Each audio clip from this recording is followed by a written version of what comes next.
enfants martyrs et 15 citoyens blessés dans des attaques terroristes sur Damas et sa banlieue.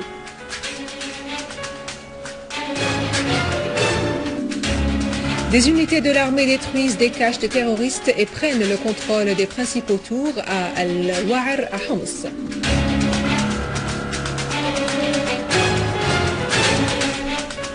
L'armée libanaise fait face à des terroristes qui tentaient de franchir un point de contrôle militaire à Arsal.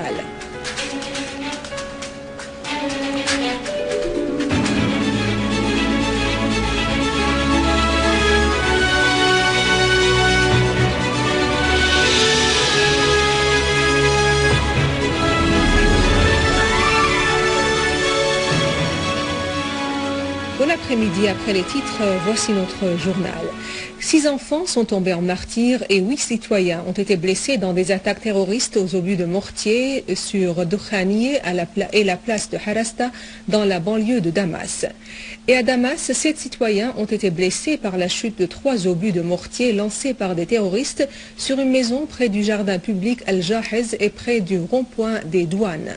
La chute d'un obus de mortier sur la maison près du jardin Al-Jahez a fait 5 blessés et causé des dégâts matériels considérables dans la maison et dans 5 voitures garées dans le quartier, a indiqué une source de la police, ajoutant que 2 autres citoyens ont été blessés par la chute d'un obus de mortier sur la place des douanes.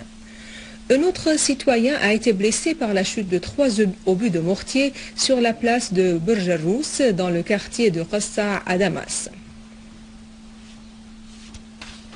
Des unités de l'armée arabe syrienne ont continué la traque des terroristes dans plusieurs quartiers à Homs. Des unités de l'armée arabe syrienne se sont emparées de grands nombres de tours dans la partie nord du quartier de Wa'ar suite à la liquidation des derniers terroristes qui s'y réfugiaient pour viser les zones sûres. Des unités de l'armée arabe syrienne ont en outre découvert des lance-roquettes utilisés par des terroristes ainsi que des tunnels qu'ils avaient creusés pour faire liaison entre les tours.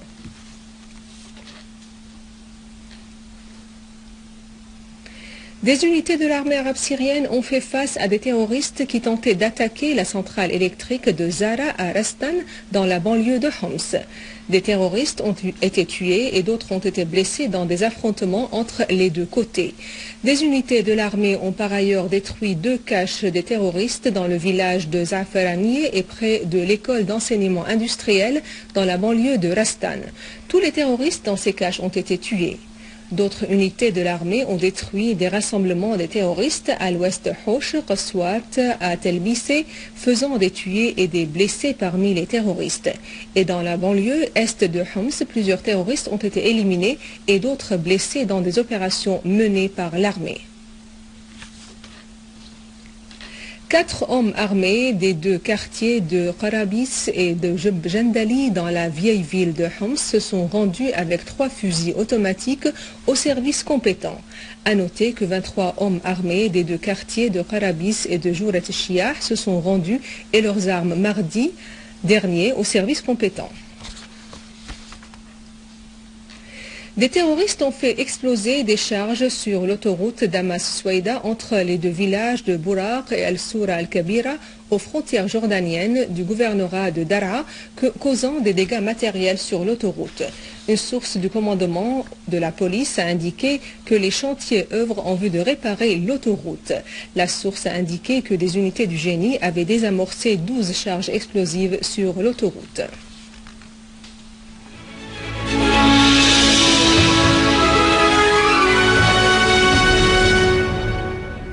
L'armée libanaise a avorté une tentative d'infiltration de 3 terroristes via un point de contrôle de Wadi Hamid à Arsal, tuant l'un d'eux, blessant un autre et arrêtant le 3e.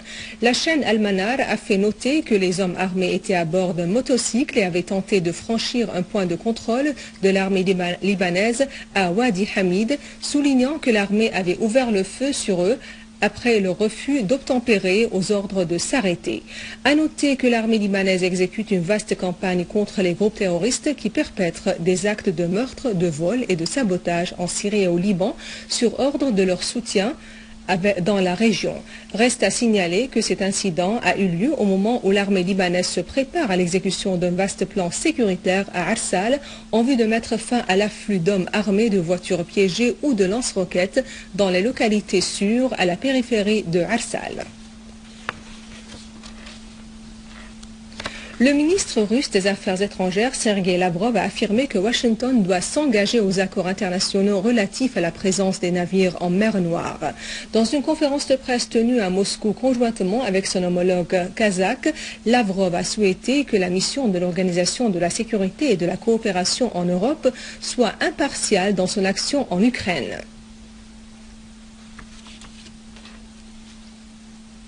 Le président russe Vladimir Poutine a approuvé la loi fédérale relative au système financier dans la République de Crimée et à Sébastopol pendant l'étape de transition.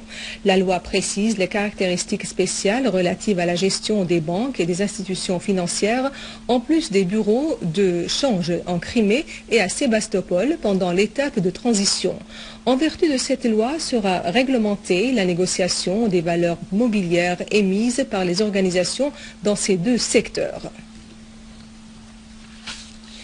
Avant de clore ce journal, voici un rappel des principaux titres.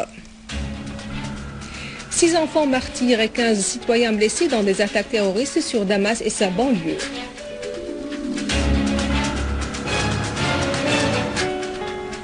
Des unités de l'armée détruisent des caches de terroristes et prennent le contrôle des principaux tours à Al-Wa'ar à Homs.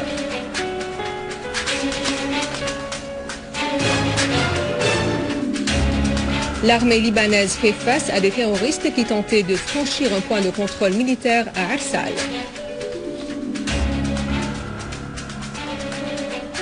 Il reste de vous signaler que vous pouvez suivre ou revoir notre journal sur notre site internet syriaonline.sy. Merci et au revoir.